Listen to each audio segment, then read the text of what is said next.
रामलला का जो यह मूर्ति बना हुआ है आखिर काले रंग का ही क्यों है?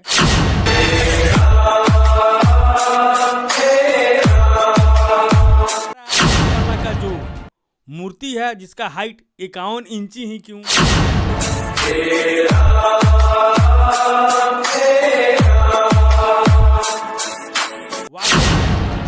ब्राह्मण में इतनी शक्ति होती है से किसी भी पत्थर में वो प्राण डाल सकता है।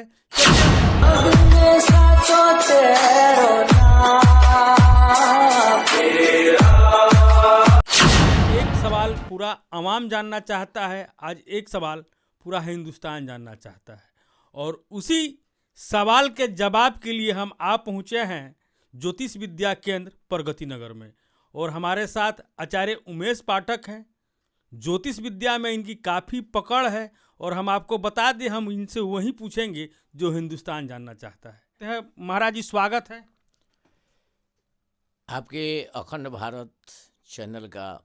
मैं धन्यवाद ज्ञापन कर रहा हूँ। मेरे पास आपका भी बार बार स्वागत है कि आप इतने महीन से महीन प्रश्नों को एकत्रित कर मेरे पास आते हैं। इसके लिए भी मैं आपका हार्दिक अभिनंदन करता हूँ। लोगों का यह सवाल है से आखिर जो यह रामलला का जो मूर्ति बना है वो काला है क्यों? क्या राम जी बचपन में काले थे? बताया जा रहा है जो यह रामलला का जो ये मूर्ति बना है बाल अवस्था का है। क्या राम जी बचपन में काले थे? कौन देखा था? आदरणीय उदय जी, बहुत अच्छा प्रश्न है। सबसे पहले हम लोग जाने आखिर काला का अर्थ क्या होता है। काला का अर्थ होता है पूरे ब्रह्मांड। पूरे ब्रह्मांड को काला कहते हैं। इसलिए भगवान विष्णु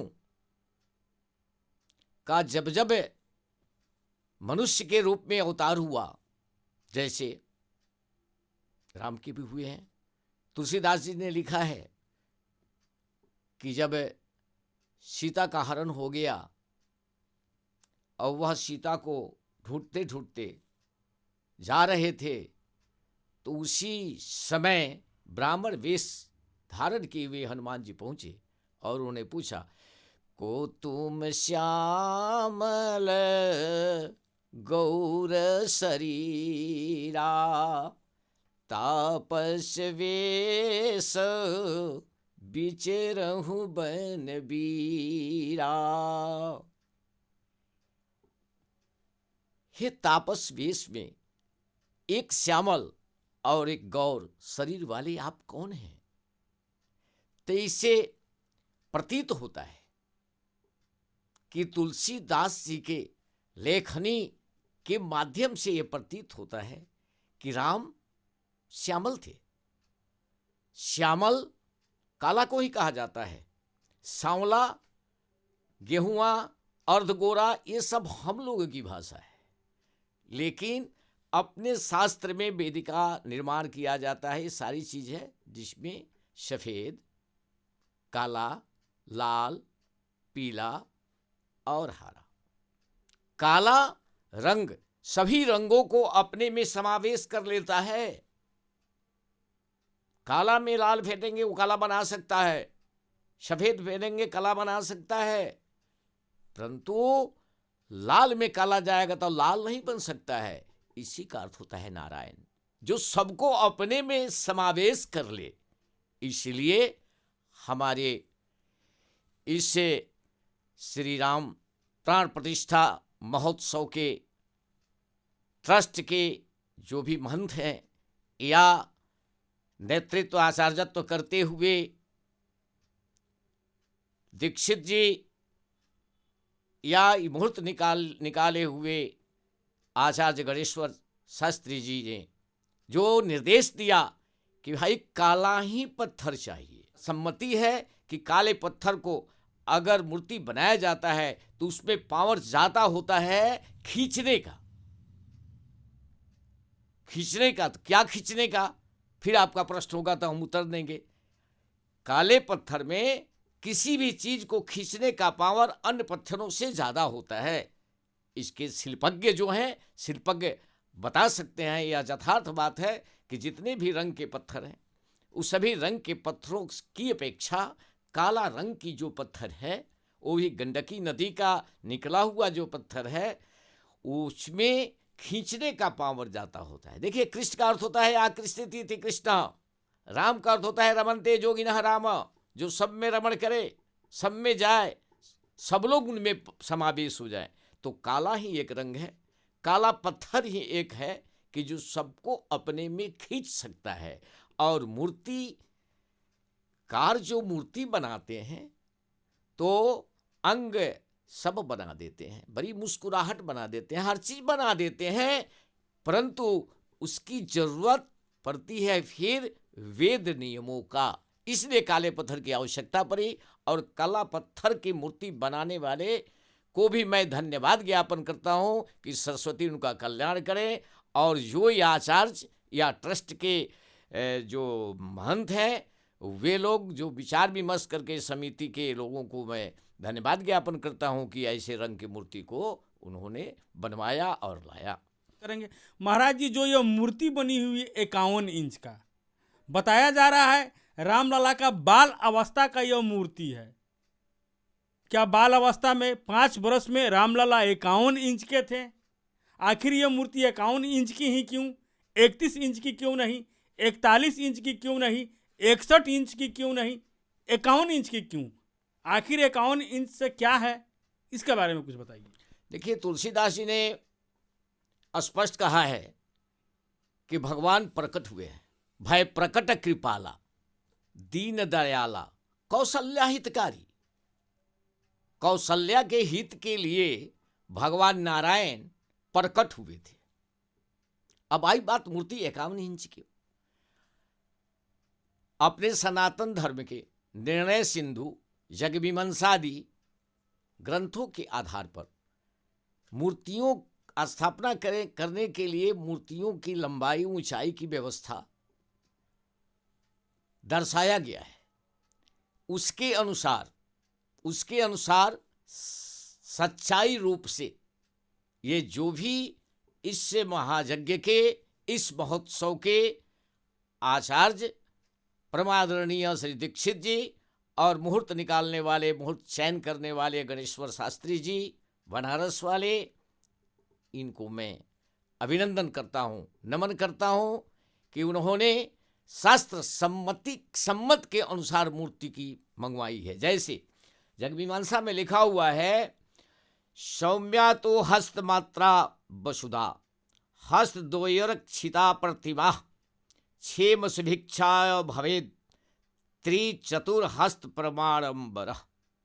देवालय के लिए यह भगवान का जन्म हुआ त्रेता युग में। भगवान त्रेता युग के मनुष्यों के लंबाई के बराबर नहीं माने गए। वो तो हमेशा बालक दिखे हैं और उनके बाल्यावस्था का जो स्थापना की जा रही है ऐसा कहीं कोई उल्लेख नहीं है। लेकिन यह कलयुग में जो हम लोग स्थापना कर रहे हैं, इस कलयुग की स्थापना के जो सनातन धर्म का नीति बनाया गया है उसके अनुसार अगर देवालय में 1 हाथ की प्रतिमा है वह सौम्यता देती है, 2 हाथ की अगर ऊंची होती है तो धन को देती है, परंतु 2 हाथ से अधिक 3 हाथ तक की मूर्ति की स्थापना अगर की जाए तो वह मूर्ति कल्याणकारी होती है। तो मुझे यह प्रतीत होता है कि उस समिति के या मुख्य जजमान के या यज्ञाचार्य के, समिति के ट्रस्ट के महंत हों या उससे श्री राम मंदिर के पुजारी जी हों या फिर जजमान का हाथ 17 इंची का होगा। तो 17 तिया 51 इंच 3 हाथ का हो गया।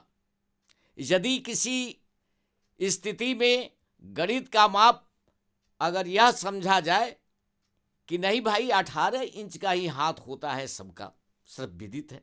कभी कभी किसी का हाथ छोटा भी हो जाता है।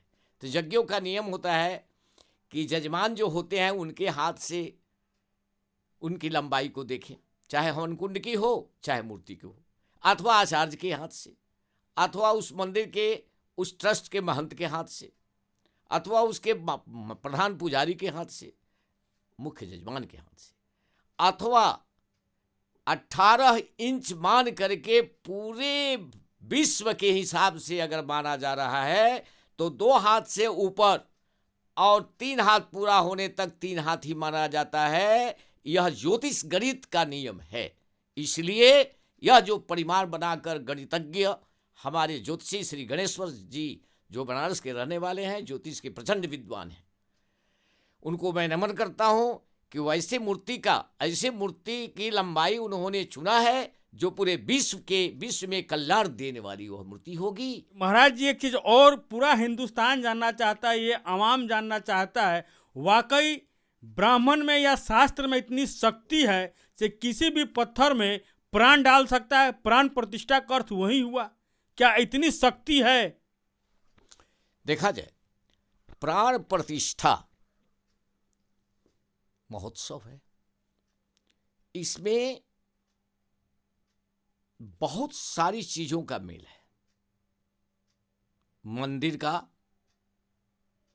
शिल्पज्ञ का, जो मूर्तिकार है उसका, उसके बाद वह कुमारी कन्याओं का जो अपने शक्ति से जल नदी से याचना कर लाई हैं, उसके बाद यजमान का अहम भूमिका है, जो प्राण प्रतिष्ठा के अंतिम क्षण की अवधि और पीछे से अनुष्ठान में 11 दिन पूरा करके अपने पूरे इच्छाओं को समन करके अपने प्राण को अपने प्रतिष्ठित होने वाले आराध्य देवता के प्राण में जोड़ देते हैं, खींच लेते हैं।